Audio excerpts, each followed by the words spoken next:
సాయిరామ్. శ్రీ సద్గురు సాయిలీలామృతంలోని నేటి పారాయణం. ప్రార్థనం. ప్రకాశజ్జ పారాత్కరత్న ప్రసూన ప్రవాళ ప్రభాతారుణ జ్యోతిరేకం ప్రళంబోదరం వక్రతుండైన కదంతం గణాధీశమీశాన సూనుం తమీడే భవద్వాంస విధ్వంస మార్తాండమీడ్యం మనోవాగతీతం మునిధ్యానగమ్యం జగద్వ్యాపకం నిర్మలం నిర్గుణత్వం నమామీశ్వరం సద్గురుం సాయినాథం. తంబోలి. శ్రీ సాయిబాబాకు సర్వస్వ శరణాగతుడైన ఈ 4 ముక్కలను మననం చేస్తున్నాం. క్రమక్రమంగా శ్రీ సాయి తమ వేషాన్ని మార్చారు. తెల్లటి తలపాగా, తెల్లటి అంగి, తెల్లటి దోవతి ధరిస్తుండేవారు. దినచర్య మాత్రం మారలేదు. శ్రీ సాయిబాబా షిరిడిలో నివాసం ఏర్పరచుకునే నాటికి ఆ ఊరిలో ప్రసిద్ధుడైన ఉన్న మరో వ్యక్తి ప్రముఖ వస్తాదు తంబోలి పహిల్వాన్. ఇతను తాయెత్తులు అవి అమ్ముతూ ఉండేవాడు. వాళ్ళకి ఊరిలో జ్వరాలు వచ్చినా, దెయ్యాలు పట్టినా ఇతన్నే ఆశ్రయించేవారు.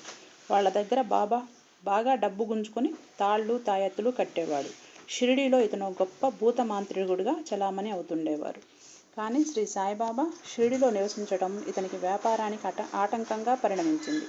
ఊరి వాళ్ళ జబ్బులని, భూత ప్రేత పిచార గ్రహాల వలని బాధని శ్రీ సాయిబాబా ఉచితంగా వదలగొడుతూ ఉంటే ఇక తంబోల్ని ఆశ్రయించి డబ్బులు ఎవరిస్తారు? భోజనం హోటల్ పక్కనే నిరంతరాన దానసత్రం పెడితే ఆ హోటల్ యజమాని పని దివాలయే కదా. ప్రస్తుతం తంబోలి పరిస్థితి అలాగే తయారైంది. దీనితో తంబోలికి బాబాపై ద్వేషం ఏర్పడింది.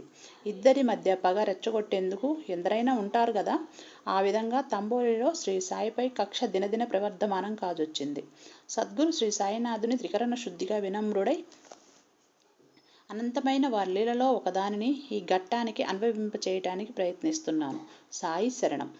షిరిడి గ్రామస్తుల్లో ఒకనొకరికి దయ్యం పట్టింది. వాళ్ళ అలవాటు ప్రకారం వాళ్ళు తంబోలిని ఆశ్రయించారు. కానీ ఫక్తు వ్యాపారస్తుడైన తంబోలి వారి నుంచి అధిక ధనాన్ని కాంక్షించాడు. అంత సొమ్ము వారి దగ్గర లేదు. ఏం చెయ్యాలో పాలుపోక బాధపడుతున్న వారికి ఏ మహల్సాపతి వంటి వాడో ఎదురై మసీదులో ఉన్న శ్రీ సాయిబాబాని ఆశ్రయించవలసిందిగా హితవు చెప్పాడు. వాళ్ళలాగే శ్రీ బాబాని ఆశ్రయించారు. శ్రీ బాబా ఒక కొబ్బరికాయను తెప్పించి దయ్యం పట్టిన వ్యక్తికి దిగదుడిచారు. అలా దిగదుడుస్తూనే అతని చెవిలో ఏదో చెప్పారు. ఏం చెప్పారో ఎవరికి వినపడనే లేదు. దిగదుడిచిన కొబ్బరికాయను పగలగొట్టించగానే దెయ్యం దిగిపోయింది. ఆ వ్యక్తి యథాప్రకారంగా ఆరోగ్యవంతుడయ్యాడు. ఈ సంగతి ఊరిలో ప్రచారమైంది. శ్రీ సాయిబాబాకు ఎనలేని ఖ్యాతి కలిగింది. కానీ తంబోలికి కంటకంగా పరిణమించింది. కొందరు దుష్టుల సలహాపై తంబోలి ఒక నాటకం ఆడాడు. తనకే దయ్యం పట్టినట్లుగా నటించసాగాడు. అతని వర్గం మనుషులంతా కలిసి అతన్ని సాయిబాబా ముందుకు తెచ్చారు. దయ్యాన్ని దింపమన్నారు. అలాంటప్పుడు బాబా అతని చెవిలో మంత్రం చెప్పాలి కదా. ఆ మంత్రం తెలుసుకోవాలని ఇంతకు నాటకం అన్నమాట. శ్రీ సాయిబాబాకు తెలియదా వాళ్ళ నాటకం?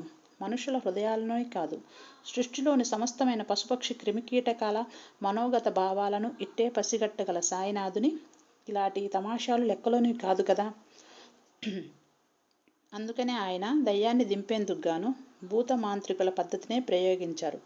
చెల్లున ఈ చెంప ఆ చెంప వాయించి వదిలిపెట్టారు. దాంతో అప్పటిదాకా తమాషా చేస్తున్న తంబోలి అహంకారంతో తిరగబడ్డాడు. కేవలం షిరిడీలోని 4 గడపలలో బిచ్చమెత్తుకొని బ్రతికే ఒక ఫకీరు తన మీద చేయి చేసుకోవడమా అని హూంకరించారు. అతనితో బాటుగానే ఉన్న అతని వర్గీయులందరూ తంబోలినే బలపరిచారు. న్యాయానికి ప్రధానమైన సాక్ష్యం తంబోలి వైపునే తప్ప శ్రీ సాయి వైపున లేకపోయింది. అయినా శ్రీ సాయి చెలించలేదు. దానికేముంది, ఒక్కొక్క దయ్యాన్ని ఒక్కొక్క రకంగా దింపుతాము.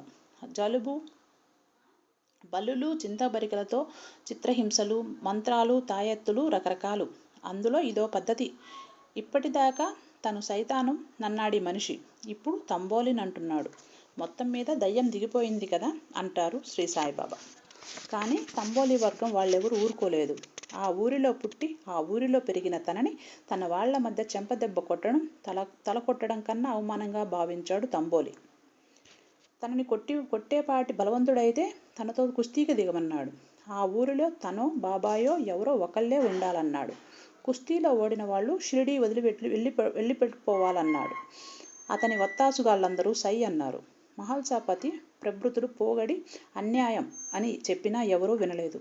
చుట్టుపక్కల పరగణాలలో పెద్ద వస్తాదుగా పేరు మోసిన తంబోలి పహిల్వానికి సాధు మహారాజ్ సద్గురు సాయినాథులకు కుస్తీ జరగక తప్పదన్నారు.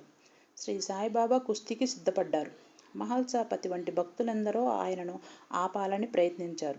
కానీ బాబా వారి మాటలను త్రోసిపుచ్చారు. శ్రీ సాయిబోధ పిరికివాడికి ఇహపరాలలో ఎక్కడా సుఖశాంతులుండవు. శాంతి అహింస చాలా అవసరం. కానీ పిరికితనం మాత్రం చాలా అసహ్యకరమైన విషయం. పెళ్ళాం పిల్లలు ఆస్తిపాస్తులు ఉన్న అతగాడే కుస్తీకి సిద్ధపడుతుంటే సర్వసంగ పరిత్యాగినైన నేనెందుకు భయపడాలిట? మహల్సా, ఇంకా ఈ శరీరం కోసం అంటావా? ఇది ఇవాళ కాకపోతే రేపైనా రాలిపోయేది. నాకీ తోలుతిత్తి మీద మోహం లేదయ్యా. ఇక అతని మాటలకు పౌరుషపడి కుస్తీకి దిగుతున్నాననుకోవద్దు. ఇప్పుడు నేను ఈ కుస్తీకి అంగీకరించకపోయినా అతని ఆవేశంలో అతను నా మీద విరుచుకుపడటం మానడు. లేదా ఓటమినైనా ఒప్పుకోమంటాడు. అకారణంగా ఓడిపోవటం కన్నా పురుష ప్రయత్నాన్ని ఆచరించటమే శ్రేయస్సు. అందువల్ల నేను కూడా ఒక అవకాశం తీసుకోవడం తప్పు కాదు. మీరు తప్పుకోండి. అలా చేయడమే ఆలస్యంగా శ్రీ సాయిబాబా తంబొలితో కలపడ్డారు. సద్గురు సాయినాథార్పణమస్తు. శుభం భవతు. ఓం సాయిరామ్.